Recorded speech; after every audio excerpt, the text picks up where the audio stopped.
जिस दिन ये टिप्पणी हुई उसके बाद सोशल मीडिया पर तमाम तरह के हैशटैग चले, अच्छे बुरे हर तरह के चले। जस्टिस परदीवाला ने उसके बाद कहा कि भाई सोशल मीडिया पर नजर रखी जाए, इस तरह से टिप्पणी ना करने दी जाए। लेकिन जो बात आपने कही कि जिन्हें कानून का एबीसीडी नहीं जेड तक पता है, अगर वो सवाल उठा रहे हैं तो क्या यह जिम्मेदारी नहीं बनती कि उनको कम से कम जवाब दिया जाए? और अगर जवाब नहीं मिलेगा तो भी क्या एक नई तरह की बहस नहीं छिड़ जाएगी कि जो कानून के रखवाले हैं अगर वो दायरा क्रॉस करेंगे तो उनके जिम्मेदार कौन?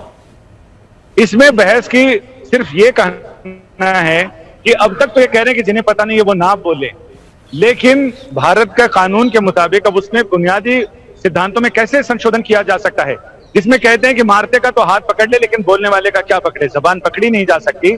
और जब ये कहना है इनका कि जिनको एबीसीडी पूरी आती है वो जब इस तरह की टिप्पणियां लिख रहे हैं, वो ओपन लेटर लिख रहे हैं चीफ जस्टिस के नाम से, तो उसमें आप उनको कैसे रोक सकते हैं? उनके लिए आप क्या कह सकते हैं? क्योंकि जब से शुक्रवार से इस तरह की बाढ़ आई हुई है सोशल मीडिया पर, और हमने रजिस्ट्री से बात की, हमारे सोर्सेज ये बता रहे हैं कि पिछले 3 दिनों में इस मामले को लेकर जितने ईमेल आए हैं, जितनी चिट्ठियां आई हैं, यानी बाढ़ सी आ गई है सुप्रीम कोर्ट के चीफ जस्टिस के पास और रजिस्ट्री में, जो लोग ये कह रहे हैं कि सुप्रीम कोर्ट को अपनी टिप्पणी वापस लेनी चाहिए। अब ये देखना, जबान से निकली हुई बात और कमान से निकला हुआ तीर वापस तो नहीं आ सकते, लेकिन अब इसमें क्या किया जा सकता है डैमेज कंट्रोल को लेकर, या क्या आगे जुडिशरी इस मामले में सर्वोच्च न्यायपालिका क्या फैसला लेती है, क्या आगे सोचा जाता है, ये देखने वाली बात होगी। वैसे सरकार ने अपनी तरफ से सोशल मीडिया को नियमित करने के लिए विधेयक लाने की तैयारियां पूरी कर ली हैं और उम्मीद है कि इसी मॉनसून सत्र में वो विधेयक आएगा जो सोशल मीडिया पर लोगों की जिम्मेदारी तय करेगा और उसके साथ ही एक नई युग की शुरुआत हो सकती है। यानी अब तक जो सारी चीजें हुई हैं, लेकिन वहीं लोगों के सवाल ये भी हैं कि जो बुद्धिजीवी अब चिट्ठियां लिख रहे हैं कन्हैया की हत्या के समय और उससे पहले जो घटनाएं घटी, उस समय इन लोगों ने अपने बुद्धिजीविता का इस्तेमाल क्यों नहीं किया, आम जनता से कुछ अपील क्यों नहीं की, और बाकी उस समय भी इन लोगों को एक खुला पत्र देश की जनता के नाम जारी करना चाहिए था। जब सब कुछ हो गया उसके बाद उन्होंने फिर एक पत्र जारी किया है। तो ये अलग बात है कि बुद्धिजीवियों ने सुप्रीम कोर्ट की टिप्पणियों को पर अपनी आपत्ति जताते हुए ये चिट्ठी लिखी है, लेकिन आम जनता बुद्धिजीवियों पर भी सवाल उठा रही है। नहीं, थोड़े कसूरवार तो बहुत सारे लोग हैं, जिसमें कई लोग हमारी बिरादरी पर भी सवाल खड़े करते हैं। लेकिन नलिनी, एक सवाल मैं आपसे ये पूछना चाहता हूं कि क्या अब इस मामले को इग्नोर किया जा सकता है? क्योंकि हमारे सहयोगी बता रहे हैं कि जिस चिट्ठियों की बाढ़ आई है, जो मेल्स की बाढ़ आई है, जिस तरह से चर्चा बढ़ रही है, उसके बाद क्या ये मामला अभी इग्नोर हो सकता है कि या फिर डैमेज कंट्रोल करना पड़ेगा, कुछ तो आना पड़ेगा सामने? आपने क्या देखा इससे पहले ऐसा कोई मामला? अगर देखा है तो उसमें क्या हुआ था या क्या होता है? अपनी एक्सपीरियंस आप जरा समझाइए हमें। जी देखिए, एक बहुत इंपॉर्टेंट बात जो यहाँ फ्लैग करना जरूरी है वो ये है कि ये जो सारे ऑब्जर्वेशंस जस्टिस सूर्यकांत और जस्टिस परदीवाला की तरफ से आए थे, ये सारे ओरल ऑब्जर्वेशंस थे।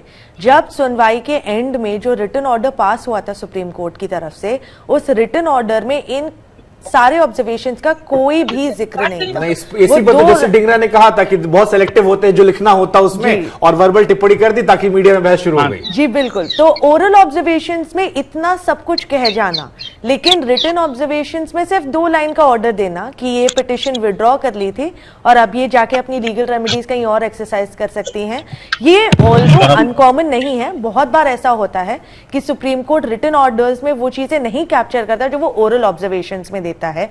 लेकिन क्योंकि अब इस पूरे मामले में इतना बड़ा विवाद खड़ा हो गया है, यह देखना बाकी रह जाता है कि सुप्रीम कोर्ट किस हद तक इस चीज को इग्नोर कर सकेगा। क्योंकि जब ये कमेंट्स शुरू में नुपुर शर्मा की तरफ से आए भी थे, तब काफी टाइम तक सोशल मीडिया पे आउटरीच रही थी। बाकी इंटरनेशनल फोरम्स में भी कंट्रीज ने, बहुत सारी कंट्रीज ने इंडिया के कमेंट्स को कंडेम किया था और बोला था कि नुपुर शर्मा के अगेंस्ट एक्शन लेना जरूरी है। तो जब ये पूरा मामला सुप्रीम कोर्ट में आया नुपुर शर्मा की पिटिशन के थ्रू, जिसमें नुपुर शर्मा ने बोला कि सारी एफआईआर्स ट्रांसफर कर दीजिए दिल्ली, उस टाइम सुप्रीम कोर्ट की तरफ से जो टिप्पणियां आई वो इस पूरे विवाद में और एज एन एडिशन आ खड़ी हुई। अब ऐसा तो नहीं है कि सुप्रीम कोर्ट ने पहले कोई भी एफआईआर ट्रांसफर करने से मना कर दिया है या एफआईआर्स क्लब नहीं हुई हैं।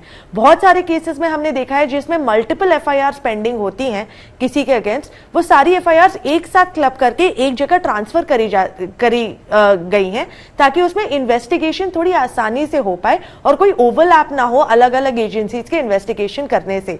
तो सुप्रीम कोर्ट ऐसा भी कुछ कर सकता था इस मामले में, पर उन्होंने साफ इनकार कर दिया नुपुर शर्मा को कोई भी रिलीफ देने से।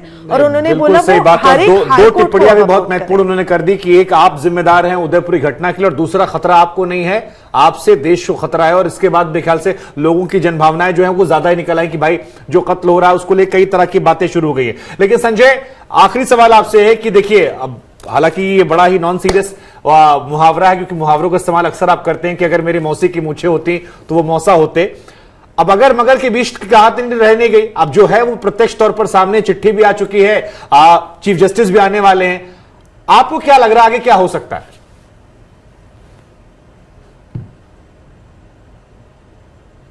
आपकी आवाज म्यूट है संजय, अगर आप अनम्यूट कर देते तो दर्शक थोड़ा सुन पाते।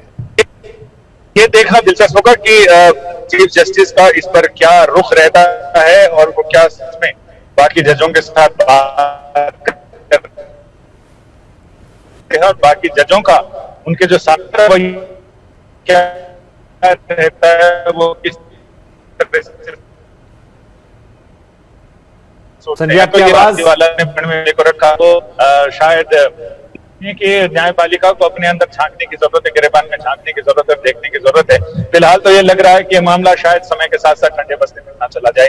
जब तक केंद्र सरकार इस मामले में कानून का मसौदा लेकर आ रही है तो उस पर वो जब लोकसभा में आ जाए, संसद में आ जाए, तो उसमें पता चलेगा कि आखिर किस तरह से इसे टैकल करने की कोशिश की जा रही है।